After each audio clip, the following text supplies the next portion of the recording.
Behind every beer is a person who made it and somebody who enjoys drinking it. And there's also a story.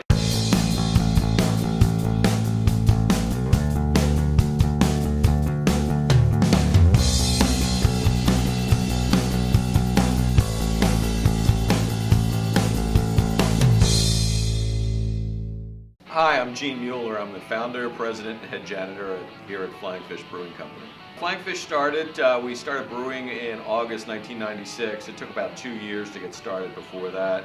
We were actually the first craft brewery to be founded on the internet. We started with a virtual brewery online and then was able to get the financing to build the brewery. It took about 2 years before we actually started brewing. So we've been here about 14 and a half years now. My background was in writing, and as being a home brewer, I wanted to get a different career, so I had a job where I got 4 weeks vacation, I worked 40 hours a week, and I threw that away for a job where I get a week vacation and work 60 to 70 hours a week, but it's great. When New Jersey finally legalized home brewing, I won the Best of Show for the first legal home brewing competition in the state, and a newspaper reporter called to interview me. He goes, "How long have you been brewing?" And I said, "Oh, about 4 or 5 years." And he said, "Didn't they just legalize it?" And I was like, "No comment," as a joke, but they printed it so it sounded like I was like, guilty. It's a local flavor. It's something that people can be proud of, and we're giving people variety. There's nothing wrong with the mass-produced beers. A lot of people drink them, so people like them, but to me, it's kind of like eating a hamburger every day. I don't want to do that. I want to mix it up. So it's just giving people variety. What's nice about this business, it's a lifestyle, so that, I'm really into good food and restaurants and good beverages, and I'm able to combine that, and we're able to also use the brewery to support, arts groups and environmental groups and causes I believe in and I'm involved in. And, nonprofits are really gratified when you can donate a case or two of beer for a little fundraiser. So it's a nice way to take, it's a lifestyle business, but it's nice when you can kind of adapt it to things that are important to you. We've been a New Jersey brewery, our whole life, and I've traveled around the country doing a lot of brew festivals, and, if you say to somebody, "Oh, I just had a beer from Colorado," or "I just had a beer from Oregon," there's an image in your mind about, what that's all about. And if somebody says, "Oh, I just had a beer from New Jersey," usually the image is different. I mean, New Jersey doesn't get enough respect. And what was funny is traveling around the country going to these different brewers events, everybody's got a New Jersey story, whether they were from New Jersey, their parents were from New Jersey, their sister's going to college in New Jersey, but everybody's got a New Jersey story somehow. So we thought of just playing off of that. And then, the turnpike thing, down here in southern New Jersey, people don't use what exit so much, but everybody from around the country, when you hear New Jersey, they always say what exit. So that was the piece of it. And then what does Jersey have? We don't have, many big mountains. We don't have the big expanses like Colorado, but we do have plenty of attitude. So we're kind of like, you got a problem with that. So we took that Jersey attitude and turned it around, and, people like it. It's just kind of a fun little twist. What sets New Jersey apart from other states, craft beer industries in other states, is it seems like we were kind of perpetually playing catch up. The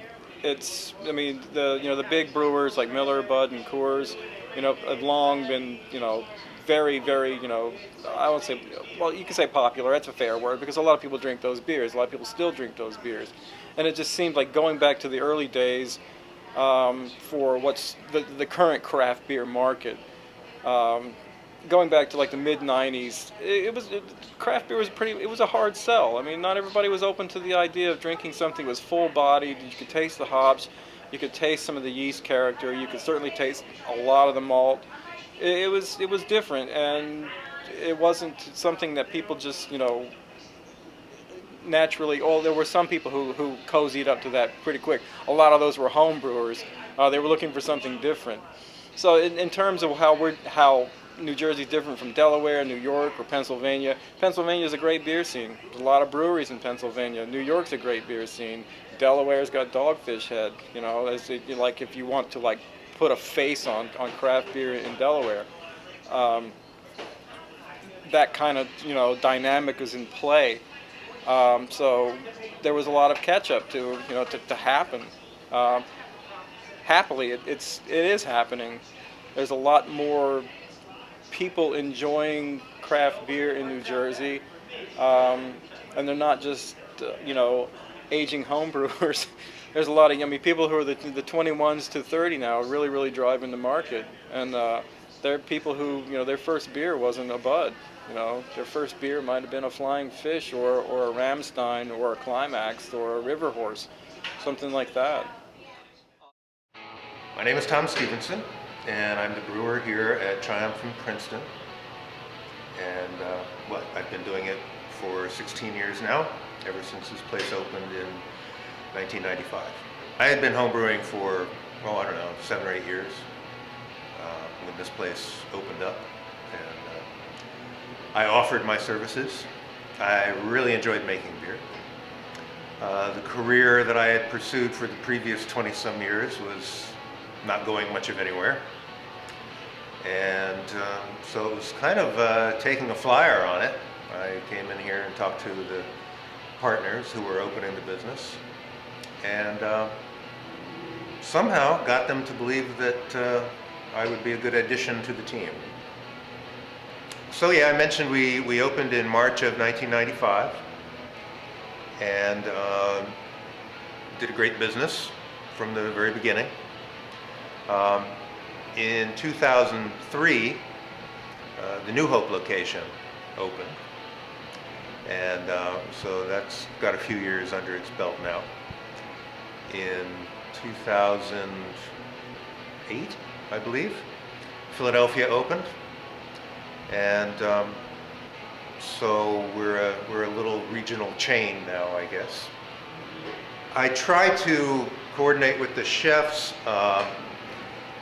but it's not quite as detailed as that. It's more like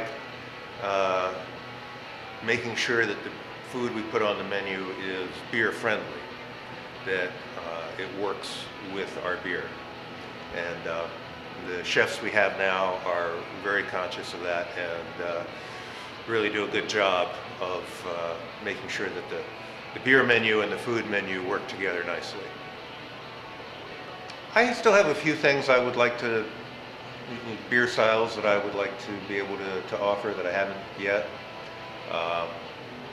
I think the important thing here is to keep our standards up. It's funny how certain things have changed over those years. When we first opened, amber ale and dark beer were considered very strange and exotic and off-putting by a lot of people. And now, unless it's Imperial Cantaloupe Pistachio Stout, nobody seems to really pay much attention. It's as though everyone is oriented on the novelties and the gimmicks, and what's the next gimmick beer that's going to come out. And I kind of think we've gone way too far with that, to tell you the truth.